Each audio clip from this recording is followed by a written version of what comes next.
a lot that is to unpack in this next film. First of all, the trailer's amazing. So what can fans expect to see outside of that? Because it's mind-blowing what you're doing in this one.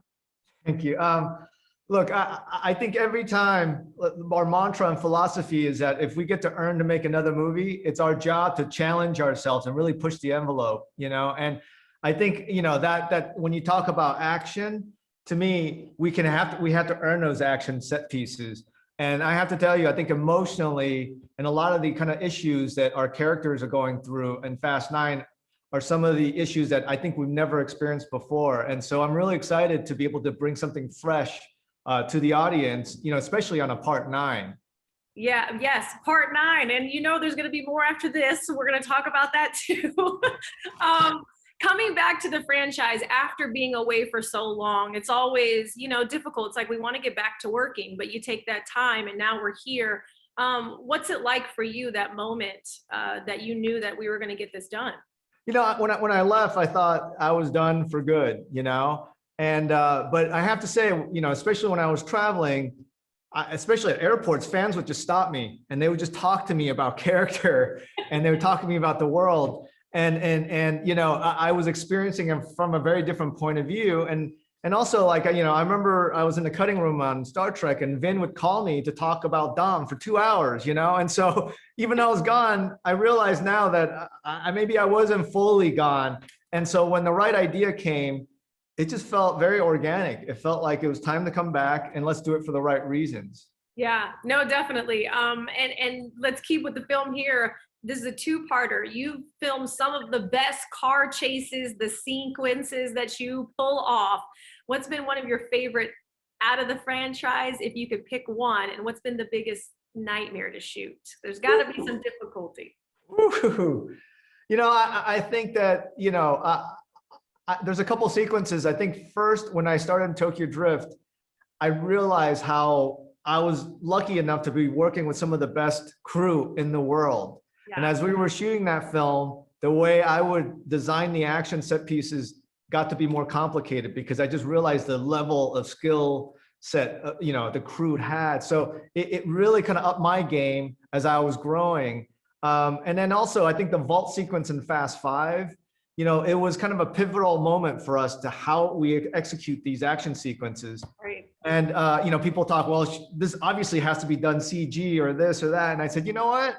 Why don't we just build like a metal frame and let's look at the two cars. And in Puerto Rico, I remember it was a parking lot and we went and we just dragged this metal box and it was taking out sidewalk and it was taking out like cement blocks.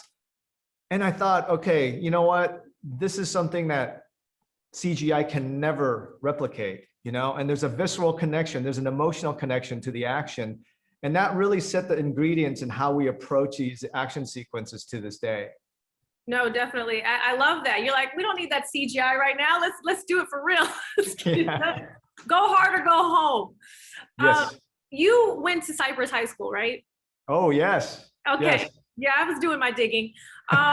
Knowing your career path, you've paved the way, honestly, for a lot of Asian American filmmakers. Still to this day, continuing. Obviously, we need to see more of that diversity across the boards. But that kid from Cypress High School, knowing the opportunities that you've gotten and what you're doing to get there yourself, obviously putting yourself there, how important do you feel representation is at this very moment in time, not just given today's climate, but just overall?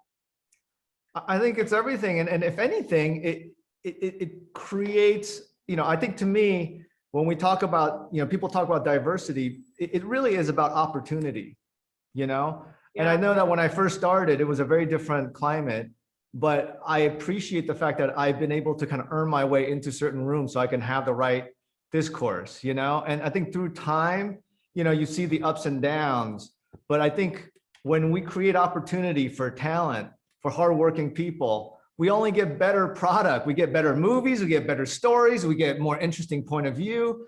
And that's something that is always, you have to constantly, you should never be complacent. You gotta always have those dialogue with the right people to create the opportunity.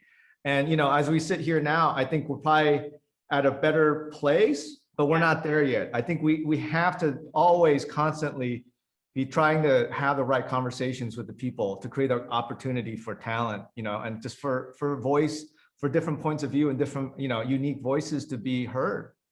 Yeah, absolutely. I got to wrap out in here, but Fast and Furious 10, I know we're jumping the gun right now because we haven't even let the world see 9, but there's rumors that we might be going into space. Give me a wink or nod. Would that be possible? Oh, I'll tell you one thing. We usually, when we sit around, like I'll come up with crazy ideas. We're pitching this and that, and sometimes, I have this little vault, and sometimes the idea. I remember the plane sequence. I was thinking for Fast 5, it just wasn't ready until Fast 6, and Right. and I think part of going crazy with the set pieces is to make sure that we're not doing it for the sake of craziness, that we have to earn it.